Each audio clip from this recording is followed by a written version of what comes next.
noche. Como siempre, un gusto poder acompañarles en este espacio de información y análisis en una noche llena de lluvia, por cierto. Julio, ¿cómo estás? Bien, Sandy, bastante, y tú lo has dicho, en una noche bastante lluviosa. Es realmente un honor, gracias por estar en sintonía de TN23 y su programa de análisis a la medida. Los temas, como siempre, Sandy, son temas bastante delicados del acontecer nacional. Sí. Uno de ellos, el sexting, peligroso, ¿verdad? Esa situación, más cuando lo combinas con la política. Y usted dirá, ¿cómo se puede combinar estos dos factores o estos dos fenómenos? Se puede, y aquí vamos a analizar este caso que ha causado mucha polémica. Así es correcto, pero la verdad es cierto, Sandy. Así es, hay otros temas que también han causado pues gran relevancia a nivel nacional que se los vamos a presentar en nuestros titulares, ¿te parece? Excelente, veamos los titulares. Bienvenidos. Sexting, política y algo más. La revelación de un video ha causado polémica en el mundo de la política. En instantes analizaremos la situación. La ley manda a los partidos políticos a abrir 3 cuentas bancarias. Les sorprenderá conocer el número de organizaciones que no han abierto ni siquiera una. De los 27 partidos políticos que se encuentran activos en este momento, ni siquiera la mitad ha entregado un reporte total de los gastos del 2018. Parece quedar demostrado que el Tribunal Supremo Electoral tiene dificultades para fiscalizar a los partidos políticos. Exploramos las implicaciones que esto tiene. Decano de la Universidad de San Carlos de Guatemala presentó una excusa para no llegar a la audiencia donde sería escuchado por el caso de una supuesta plaza fantasma. Energuat entregó su plan de contingencia a la Conred. El plan detalla las acciones que tomarán durante esta Semana Santa.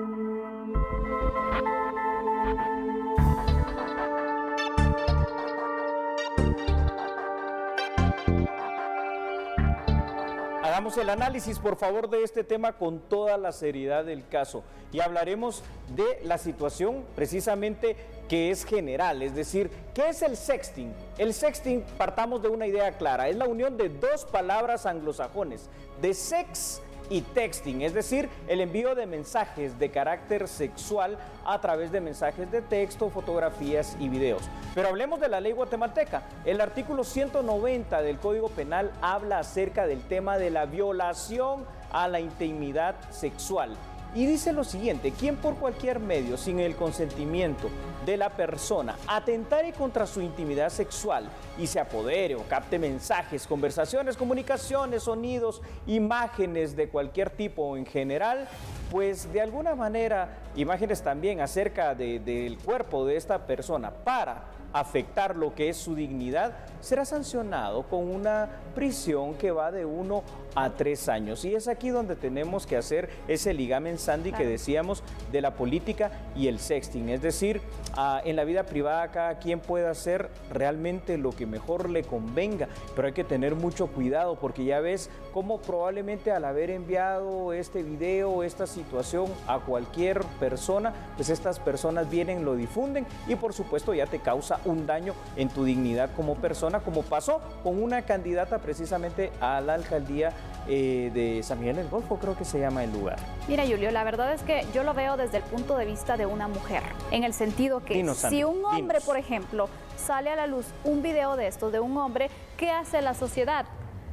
saca un par de chistes y no pasa de más, pero cuando es de una mujer lo denigran tanto a uno, lo tratan de, Dios mío, de verdad, lo ponen en una situación muy baja a la mujer y en realidad vemos la diferencia entonces entre que circule este tipo de videos comparando un hombre con una mujer. En realidad es una gran diferencia. La sociedad trata muy mal a las mujeres cuando son situaciones como esta. Sí, Sandy, yo parto de una premisa. Esto no se vale para venir a desprestigiar a una persona, para hacer de menos a cualquiera, menos en este caso a una mujer que ahora ha saltado a la palestra pública, además por ser candidata, ¿no? A un puesto de elección popular. ¿Por qué? Porque es su vida privada y realmente creo que se está denigrando de alguna manera a esta persona. Pero sí nos advierte acerca del peligro y del cuidado que hay que tener en esa misma intimidad de videos, de fotos, a quién compartirlos, cómo hacerlo, porque se puede viralizar con un simple hecho, que te roben el celular y que contenga alguna de estos materiales, pues ya se difunde, ¿verdad? De esta manera. Por supuesto que sí. Ha pasado en varios casos, Julio, pero puedes observar entonces cómo cambia después la imagen que las personas tienen hacia una persona. Por ejemplo, esta mujer o cualquier mujer que resulte entonces con este tipo de videos que se han viralizado y demás, por ejemplo, ya no van a tomar tus características, tus cualidades y no te van a tener grabados por este tipo de videos al final. Entonces, creo que no es justo y es un acto muy bajo de las personas que también se dedican de una forma estratégica o a lo mejor para poder dañar a ella ahora que pues estaba aspirando a un cargo. Pues bueno, hacer este tipo de situaciones es algo muy bajo. Te pregunto algo, ¿este video la hace menos capaz para el cargo? Claro que no. ¿Este video la hace peor persona de alguna manera? Claro, por supuesto que no. Como tú apuntabas muy bien, es su vida privada. Ella en su momento decidió grabarlo, enviarlo a alguien que tuvo pues la poca hombría, hay que decirlo, de estarlo entonces compartiendo, porque está abusando también de esa relación que se tenía, de la confianza exactamente, entonces de ese intercambio también que tenían de videos, de imágenes, vaya a saber cómo se difundió al final, pero en realidad creo que no se vale entonces, porque dañan la imagen, dañan también las aspiraciones, entonces estamos cerrando oportunidades también. Estamos cerrando oportunidades, y ojo, porque aquí viene la doble moral muchas veces de esta nuestra sociedad, porque entonces vemos esta situación que se viraliza a través de eso que tú dijiste muy bien, como poca hombría de compartir estas situaciones y la tachan, ¿verdad? Tachan a la persona, en este caso a esta mujer, pero ¿y será acaso que es la única persona aquí en Guatemala que tiene algún material de este tipo? ¿O será inclusive que aquellas personas que la tachan también pudieran tener la cola machucada? Esa es la situación. Exactamente, mucho vemos entonces para allá, pero no nos autoevaluamos en realidad, Julio. Y aparte de eso, yo no me quiero imaginar las consecuencias que pueden tener para esta persona. Claro. Las consecuencias tanto psicológicas, exactamente, familiares, y obviamente esas aspiraciones y los planes que tenía, los proyectos de vida. Eso se puede ver afectado también, porque una situación como esta a la larga te perjudica. Ahí es donde vemos todavía los resabios del machismo en la sociedad guatemalteca. Tú lo definiste muy bien, Sandy. Si es a un hombre se le saca el chiste, ala qué bonito, y se olvida. Si es a una mujer lo tildan de lo peor, ¿verdad? Exactamente. Realmente. Ahora, hay más datos y son datos legales. ¿Me puedes apoyar para compartirlos? Por supuesto, Julio. Tomemos en cuenta el artículo 190. Sigue diciendo entonces, las mismas penas se impondrán al que sin estar autorizado se apodere, accede, utilice o modifique en perjuicio de tercero comunicaciones efectuadas por cualquier medio físico o electrónico o datos reservados con contenido sexual de carácter personal, familiar o de otro tipo, que se encuentren registrados en ficheros o soportes informativos, electrónicos o telemáticos o en cualquier otro tipo de archivo o registro público o privado, en perjuicio de la persona titular de los datos o de una tercera persona. Se impondrá prisión de 2 a 4 años a quien difunda, revele o ceda a cualquier título a terceros los datos o hechos descubiertos o las imágenes captadas a que se refiere este artículo. ¿Y por qué queremos mencionar esto? Usted se preguntará a lo mejor. Pues bueno, porque cuando sale a luz este video, muchas personas en redes sociales especialmente se dedicaron a compartirlo, a emitir opinión y demás. Entonces no nos damos cuenta que este tipo de actos es un delito. Están sancionados y están penados. Entonces, Sandy, yo creo que aquí una situación muy importante es recapacitar sobre este tipo de situaciones, ser bastante cautos, no juzgar a las personas de una manera tan ligera y al final de cuentas pues también, y esto va sobre todo para los jóvenes, tener mucho cuidado con este tipo de material que se comparte, porque la confianza muchas veces se ve violentada, como pasó seguramente en esta situación. Por supuesto que sí. Padres de familia, por favor, hablen mucho con sus hijos, porque este tipo de situaciones también pasan mucho con jovencitas. Así es. Donde todavía se dejan manipular, los novios u otras personas las manipulan para que envíen ciertas fotografías, ciertos videos, y en realidad les crean un daño grande. Hay personas y hay casos que se han registrado incluso donde por la presión social que viven muchas jovencitas, porque no saben dimensionar entonces las consecuencias y tampoco saben qué hacer por la vergüenza que les representa salir y que la gente los vea, los señale, ay, es que es el que salió en el video, en las fotografías, y hay personas que se han quitado la vida. Es más allá de compartir un video, imágenes, estamos atentando en contra de la privacidad de una persona. Y de la dignidad. Eso debemos entender. Excelente conclusión para este tema, Sandy. Una única más, porque tú has dicho realmente todo y de muy buena manera. Ojalá se logre dar con el responsable de haber difundido esto de manera inicial, ¿verdad? Porque no se vale. Así que vamos entonces ahora con otro orden informativo, si te parece, Sandy. Por supuesto. Con la participación de los representantes de los bancos centrales de Guatemala, Honduras y El Salvador, se lograron avances importantes en la cuarta ronda de negociaciones de la puesta en marcha de la Unión Aduanera del Triángulo Norte. Como parte de los trabajos de adecuación de los pasos fronterizos, autoridades de economía de El Salvador, Honduras y Guatemala pusieron en marcha un plan piloto de flujo de comercio en la frontera del POI para comprobar el avance del sistema denominado Factura y Declaración Única Centroamericana FIDUCA. Este proyecto, junto a la integración del puerto de Acajutla y el aeropuerto San Óscar Anulfo Romero y Galdames, ubicados en territorio salvadoreño, fueron parte de los logros que se registraron durante la cuarta ronda de negociaciones de Unión Aduanera. Asimismo, se integró la mesa de banca, en donde los representantes de los bancos centrales de los tres países analizaron las estadísticas de comercio. En agosto del 2018, El Salvador oficializó la incorporación a la Unión Aduanera durante una ceremonia celebrada en Puerto Fronterizo El Corinto, en Honduras. Actualmente trabaja en la adecuación de otros puestos fronterizos para contribuir con la facilitación de las operaciones de comercio exterior. El Ministerio de Economía salvadoreño resaltó que la quinta ronda de negociaciones se llevará a cabo entre el 13 y 17 de mayo y continuará el trabajo de las mesas de migración, seguridad, transporte aéreo, medidas sanitarias y fitosanitarias, entre otras. Sandy, ¿sabes que el Tribunal Supremo Electoral está teniendo serias dificultades para fiscalizar los fondos de los partidos políticos? ¿Y a qué se debe? Conózcalo después de la pausa. No cambie, porque usted sabe, somos a la medida.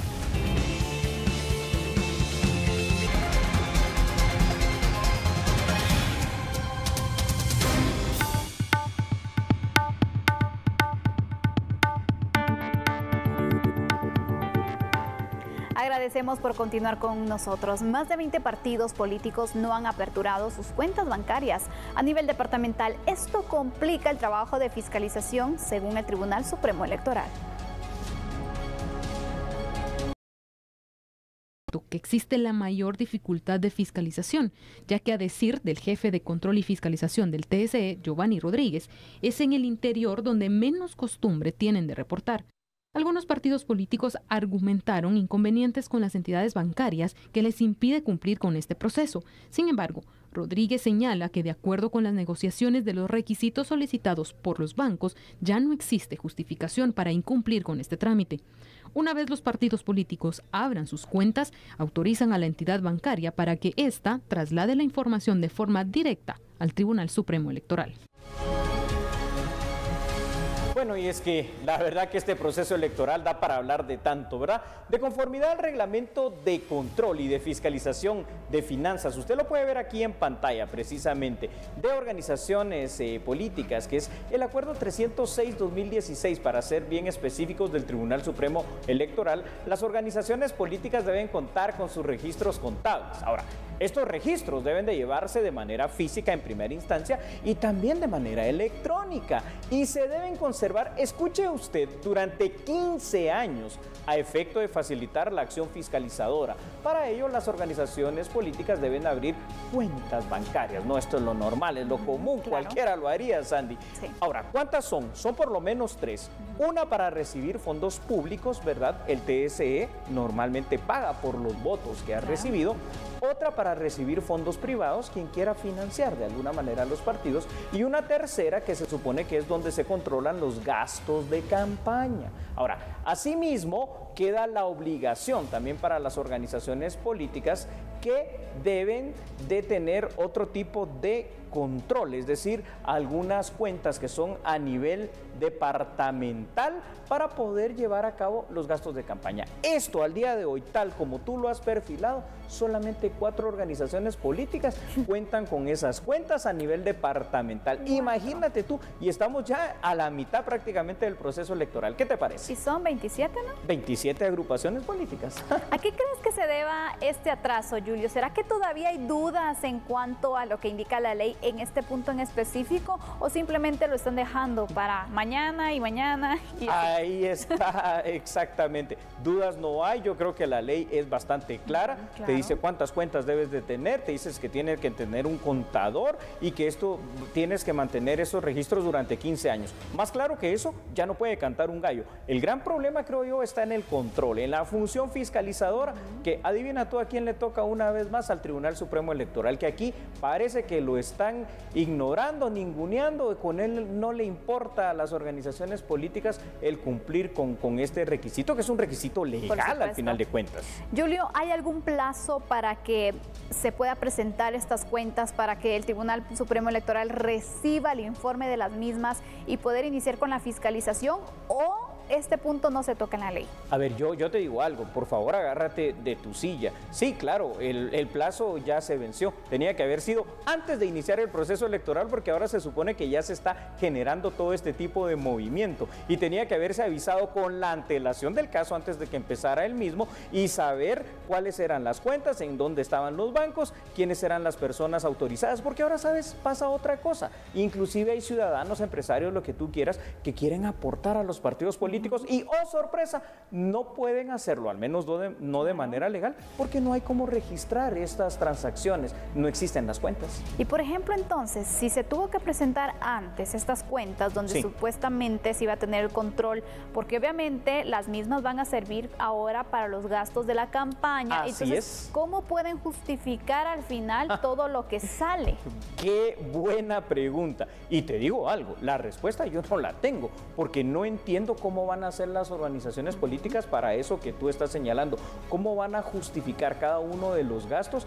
Cada movimiento que ellos hacen tiene que cuantificarse, Sandy. Desde el momento en que hicieron, por ejemplo, sus asambleas municipales, departamentales, y no digamos... Ya hay gastos. Ya hay gastos, y esa asamblea nacional. Pero este es el momento y esta es la fecha, Sandy, en que hay organizaciones políticas que no han reportado ni siquiera cuánto es el estimado de lo que gastaron en ese tipo de asambleas. Imagínate tú el descontrol. ¿Cuál es la multa o la sanción para quienes no cumplan con este requisito? Aquí viene la parte más dramática todavía. Esto ya quedará a criterio completamente de los magistrados del Tribunal Supremo Electoral, porque es un acuerdo y ese acuerdo pues obviamente te dice lo que debes de hacer, mas no te dice cuál es la sanción que va a imponerse. Seguramente aquí es donde se van a utilizar leyes, obviamente, que pueden estar alternas a esta cuestión en cuanto a las responsabilidades que pueden tener las personas, pero a este punto parece una situación incierta, porque ni eso está claro. Es un punto débil al final, Julio, porque por ejemplo, si no se tiene establecido algo, una pena o una multa que sea fuerte, bueno, entonces como no hay, entonces yo prefiero saltarme, porque igual la sanción no va a ser mucha, no van a tener, no me voy a pasar del techo. Exactamente. Ahora, porque ¿cómo lo van a confirmar al final? Ahí es donde está el gran riesgo, Sandy. Este tipo de poco control, y al final de cuentas estamos viendo estas modificaciones legales que se hicieron en el 2016, vinieron únicamente a crear este tipo de desórdenes. Lo que están haciendo es dificultar todo, dificultar la información, dificultar la fiscalización, dificultar la transparencia. Y bueno, Entonces, ¿puedo adelantar algo? Seguramente van a haber algunas organizaciones políticas que pasarán esos 29 millones que son el techo. Tenemos más datos. Por supuesto que sí. Hay que mencionar que la realidad nos dice otra cosa, porque durante el año pasado, pues también teníamos únicamente 6 de 27 organizaciones políticas que publicaron la información completa.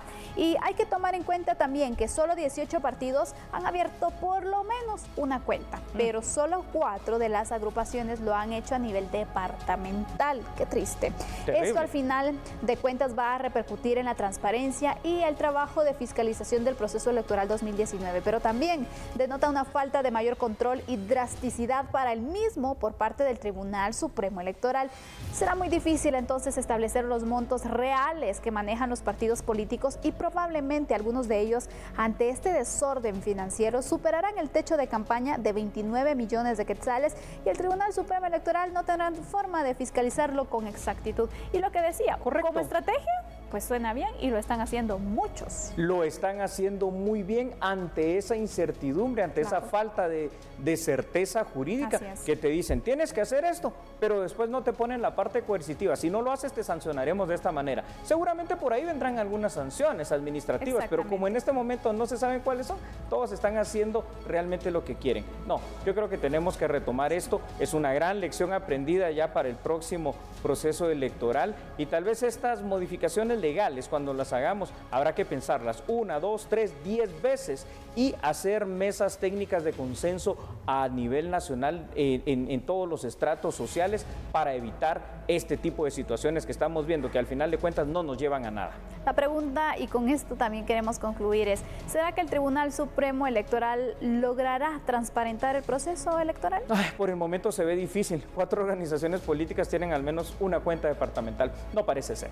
Bueno, concluimos entonces con este tema, pero hay otras noticias, así que lo invitamos a conocerlas. Luego de una evaluación, la cartera de finanzas reafirma que el INDE puede continuar subsidiando la tarifa social para los siguientes plazos. Conozca la información a continuación. Hemos estado teniendo reuniones permanentes, ahí garantizar que el esfuerzo que se haga para poder tener un planteamiento no va a tener ninguna repercusión sobre la tarifa que tienen los usuarios. Es un esfuerzo en donde estamos evaluando la posición financiera del Instituto Nacional de Electrificación y que al final de cuentas vemos que ha sido fortalecido por el 2017 y en el 2018 y que la situación financiera es otra a la que arrancó en el 2016. El INDE tiene ingresos superiores a los 2.000 millones de quetzales al año y que la tarifa en este momento estaban pendientes de una asignación de 700 millones de quetzales. Ya se habían asignado una parte inicial y estaban en la evaluación de la parte complementaria. El INDE pasó de tener 900 millones de quetzales a tener más de 2.000 millones de quetzales en caja. Y eso puede convertirse en un plan agresivo de inversión en infraestructura. Hay que repotencializar las plantas, hay que hacer activos, renovación y mantenimiento, y que al final de cuentas nos permite inclusive de ver, por ejemplo, ayer, esta semana, el INDE ganó una adjudicación ofertando los precios más bajos en la parte de la matriz energética, y eso permite demostrar que los guatemaltecos tenemos activos estratégicos que son los que generan ingresos, que nos ayudan a tener una estructura a costos bajos. Ahora, hay otro tema de análisis, Sandy. A ver. ¿Qué pasa cuando te llama un juez? No, un juez es una autoridad y debes de acudir a la audiencia. Bueno, debería, ¿no? Resulta que en esta jornada, pues el decano de la Facultad de Ciencias Jurídicas y Sociales de Universidad de San Carlos no se presentó a la audiencia, pero ya te daré más detalles de esto. ¿Qué recurso interpuso? Bueno, conózcalo cuando regresemos de la pausa. No cambie, volvemos. Somos A la Medida.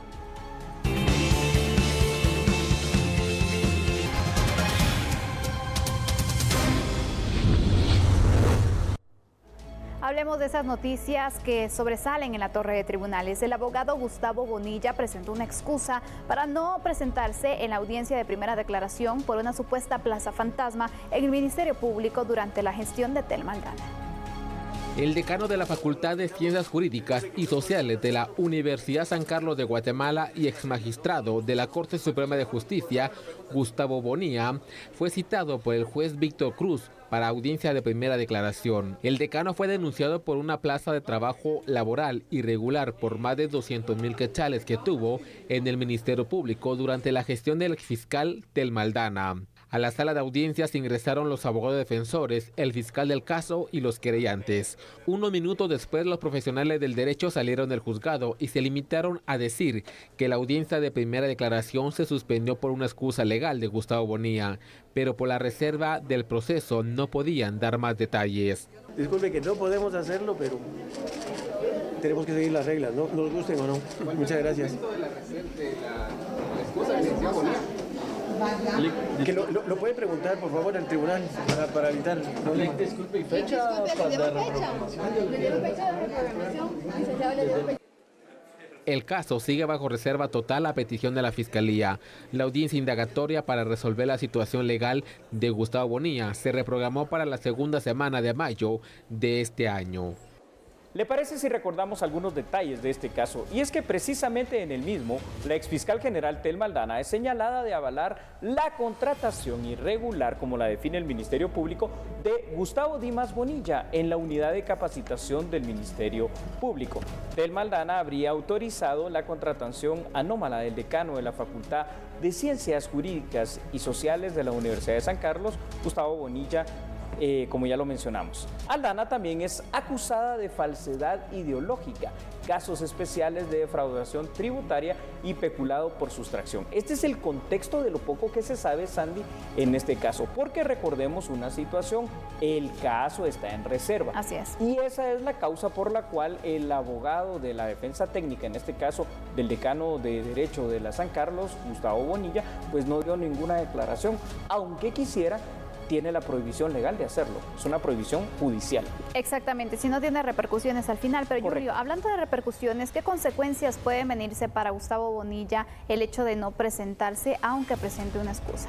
Me gusta bastante esa pregunta. Recordemos una situación, Sandy. A ver, un juez es la única autoridad competente realmente que lo que está diciendo no es una sugerencia, es una orden judicial y toda orden debe de cumplirse. Entonces, pudiera venir y decir, está bien, vamos a hacer otra citación para que se presente, darle una segunda oportunidad. Pero también, si vuelve a sucederse esta situación, pues puede mandar a conducirlo con la fuerza pública y en el peor de los casos, Andy, venir y dictar un delito penal, uno más, en este caso, ¿verdad? La desobediencia a una orden judicial, el desacato, como le llama mucha gente. Entonces, aquí ojo, porque la consecuencia jurídica es bastante grave. Si eventualmente ibas a ser beneficiado con una medida sustitutiva o una medida alternativa, puedes llegar a perder ese beneficio, tal y como pasa con las personas cuando son prófugas. Cuando se envía una excusa, Julio, ¿es una medida legal que puede establecer una persona o que puede utilizar en este caso? ¿O cómo se interpreta? Sí, es una medida, para empezar, es una medida dilatoria, ¿verdad, Sandy? Esto es para dar un poco de larga en cuanto al tiempo al proceso. Ahora, será el juzgador quien va a evaluar la validez o no de esa excusa. Y si la acepta, por supuesto. Y si la acepta o no la acepta. Ojo, porque entonces, entre el desacato y la desobediencia, cual menos agradable uno del otro en cuanto a los delitos, podemos ver inclusive ser conducido por las fuerzas de seguridad pública Gustavo Bonilla ante el juez si éste lo decide de esta forma, Sandra. Tenemos otros datos, Julio, para seguir avanzando en este análisis. Vamos a conocerlos en este momento porque hay que tomar en cuenta que Gustavo Bonilla habría sido contratado como docente de la unidad de capacitación del Ministerio Público, pero Bonilla también habría recibido más de 253,000 quetzales por sus servicios. Según el fiscal a cargo del proceso, Bonilla no prestó sus servicios tal y como estaba establecido en el contrato. Esto es la información que se conoce hasta el momento de este caso, que se encuentra bajo reserva, y precisamente el juez buscaba pues obtener toda la información, las constancias que se tengan de que sí se dieron las capacitaciones, y de esta forma él pueda presentar entonces sus pruebas para también comprobar su inocencia. A ver, se complica la situación en este caso, ¿verdad, Sandy? Porque, a ver, ni Telma Aldana se ha presentado ante el juez, ni Gustavo Bonilla. Entonces, ahí el caso está entrampado, literalmente. Y al final de cuentas, como presuntos culpables, ¿verdad?, de este hecho, pues creo que son las personas, ya lo hemos dicho en varias ocasiones, más interesadas en poder dirimir su situación jurídica, porque puede ser que inclusive con la declaración y con pruebas que presenten, pues realmente queden hasta desligados del caso. Pero mientras esto no se dé, pues al contrario, el caso sigue ahí parado, estancado y no llegamos a nada. En ese momento solo el juez y los representantes legales de Bonilla conocen entonces la excusa por la cual no llegó. No sabemos al final si fueron motivos de salud o alguna situación al final, pero como el caso se encuentra bajo reserva, también no se puede conocer toda esta información. ¿Qué tanto vale la pena, Julio, que este caso continúe bajo reserva? Yo creo que ningún caso debería estar realmente bajo reserva, salvo aquellos, ¿verdad?, que son de delitos muy privados, muy del honor. Las violaciones, por ejemplo, en los cuales no debemos de exponer a las personas, o los delitos contra menores de edad, ¿no?, contra mujeres, contra ancianos. Pero en este caso, que son situaciones de funcionarios, porque al final de cuentas son funcionarios públicos o empleados públicos, creo que lo más sano sería poder conocer las actuaciones. ¿Por qué? Porque al final de cuentas también parece risible que el caso esté bajo reserva y un día antes, por ejemplo, de que se girara la orden de aprehensión, la orden de captura, como le dice coloquialmente la gente, contra Telma Aldana, pues ella ya se encontraba en otro país. Es decir, la información al final siempre se ha fugado. Por supuesto que sí. ¿Cómo afecta toda esta situación que se da al no presentarse en un primer acercamiento al final con el juez Bonilla, por ejemplo? Bueno, le afecta bastante en su situación. A ver, uno de los derechos fundamentales que tú sabes que toda persona presunta implicada en un hecho delictivo tiene es ese de la presunción de inocencia, pero a la vez te dan una gran oportunidad, y esa oportunidad es que tú, presentándote ante un juez, puedas dar una declaración. Y esta declaración es importante porque es tu punto de vista para que tú convenzas al juez: señor juez, yo no tengo nada que ver con eso. Si tú no lo haces, si tú no te presentas, ¿cuáles creen que pueden ser los pensamientos que puede tener un juez? La duda. ¿Por qué no se presenta? ¿Por qué no viene? ¿Por qué no quiere declarar ante mí? Y tiene toda la razón. Exactamente. Julio, por ejemplo, entonces, si se tienen estas dudas, si se tienen los señalamientos, hay pues también evidencias que el Ministerio Público ha presentado para poder decir, entonces, esta persona pues tenía una plaza fantasma. Entonces, porque sí hay todos estos elementos y argumentos, no se ha girado una orden de detención contra Bonilla y simplemente se da entonces esta audiencia donde él tiene que presentarse de forma voluntaria. Es una muy buena pregunta porque, por ejemplo, otra de las partes implicadas, volvemos al caso de Telma Aldana, en esta misma situación jurídica, ella sí tiene la orden de aprehensión. Exacto. Ojo, porque allí es donde puede llegar a afectarle a Gustavo Bonilla. En fin, ya veremos qué es lo que pasa y en este momento, Sandy, vamos a terminar el análisis de este tema acá. Pero tenemos noticias que usted tiene que conocer a continuación.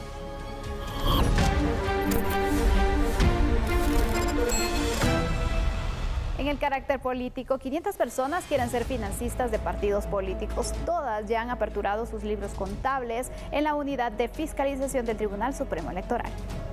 Según los datos del Tribunal Supremo Electoral, 500,000 de personas jurídicas e individuales han cumplido con el requisito de abrir un libro contable para poder financiar a un partido político, con el objetivo de fiscalizar los aportes.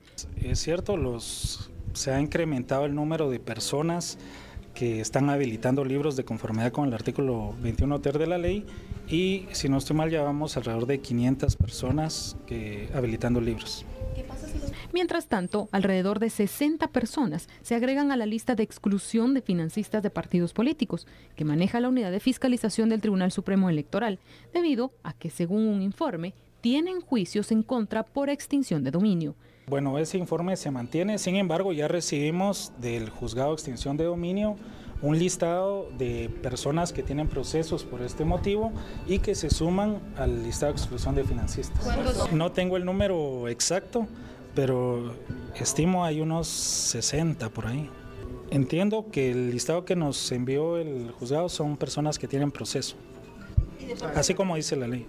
Estas 60 personas se suman a las 2.000 personas sentenciadas por delitos contra la administración pública, según el informe enviado por la Corte Suprema de Justicia, lo que hace un total de 2.060 personas que tienen prohibición legal de financiar alguna organización política. Sigamos con esta información de carácter electoral, porque 17 partidos políticos, escuche usted, no reportaron la totalidad de sus gastos realizados en el año 2018 al Tribunal Supremo Electoral. Veamos esta información aquí en A la Medida. De acuerdo con los informes de ingresos y gastos del 2018 recibidos en la unidad de fiscalización, solo 6 partidos políticos de los 23 cumplieron con trasladar sus cuentas al TSE. Los 17 restantes dieron informes parciales, en los cuales obviaron temas como gastos de financiamiento o de asamblea, o incluso gastos de afiliación. Algunas denuncias que se han obtenido, hemos logrado observar que no están reportando la totalidad de las actividades que realizan, que obviamente tienen un costo. No solo asambleas, hay temas, sí, gastos de funcionamiento también, incluido gastos posiblemente de afiliación. La unidad de fiscalización enviará durante esta semana las notificaciones a los partidos políticos señalados, quienes, según el artículo 14 del Reglamento de Control y Fiscalización de la Ley Electoral y de Partidos Políticos, tendrán un plazo de 5 días hábiles, contando a partir de la notificación, para desvanecer las observaciones formuladas y aclarar los cuestionamientos o bien completar la información pertinente. Establece a los partidos un plazo para que ellos logren rectificar todas estas omisiones, errores que tengan, y en los próximos días yo estaré mandando las notas, dándoles el plazo que establece el reglamento para que ellos se pronuncien y puedan rectificar de conformidad con la ley. Al incumplir con las aclaraciones, el registro de ciudadanos es quien determinará el tipo de sanción que sea correspondiente a cada caso. Ha llegado el momento de hacer una pausa, pero regresamos enseguida.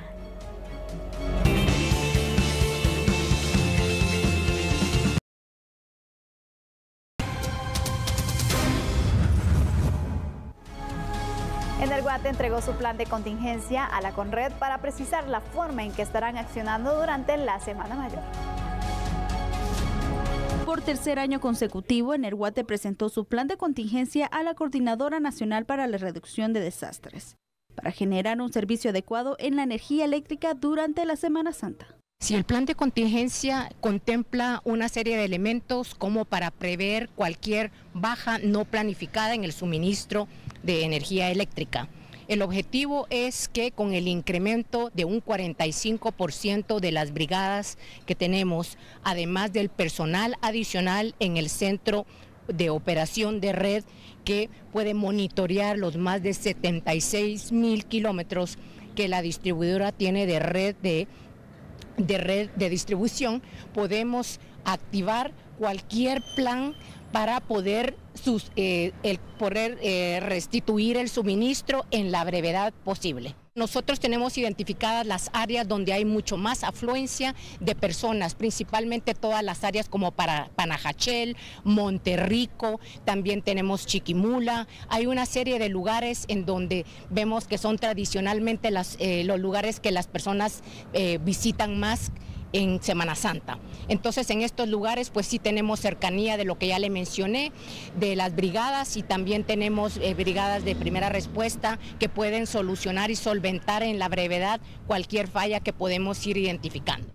La Conred refiere que trabajarán en conjunto para velar que no haya incidentes por falta de energía eléctrica. Ellos se han comprometido con su plan de acción a tener restablecido el fluido eléctrico por cualquier situación, tanto de emergencia o por causa natural. Puede ocasionar vientos fuertes, lluvia o simplemente un accidente de tránsito que derive algún tendido. Ellos están en la capacidad, ya que están manejando su centro de crisis de operaciones, donde va a estar en comunicación con nosotros. Según el plan de contingencia de Energuate con la Conred, de tener algún inconveniente con el servicio eléctrico, pueden comunicarse al teléfono 119 para coordinar el servicio. Conozcamos otras noticias. Guatemala gestiona con el Banco Mundial la adquisición de 2 seguros para riesgo. Esto para la atención de desastres provocados por lluvias, sequías y otro tipo de situaciones. Veamos la información en A la Medida.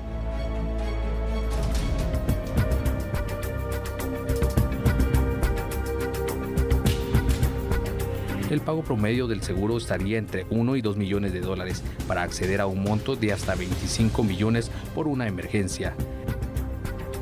De lograrse la contratación del servicio, Guatemala se sumaría a otros países de la región que están integrados en el mecanismo de seguros contra riesgos catastróficos del Caribe, denominado CRIF por sus siglas en inglés.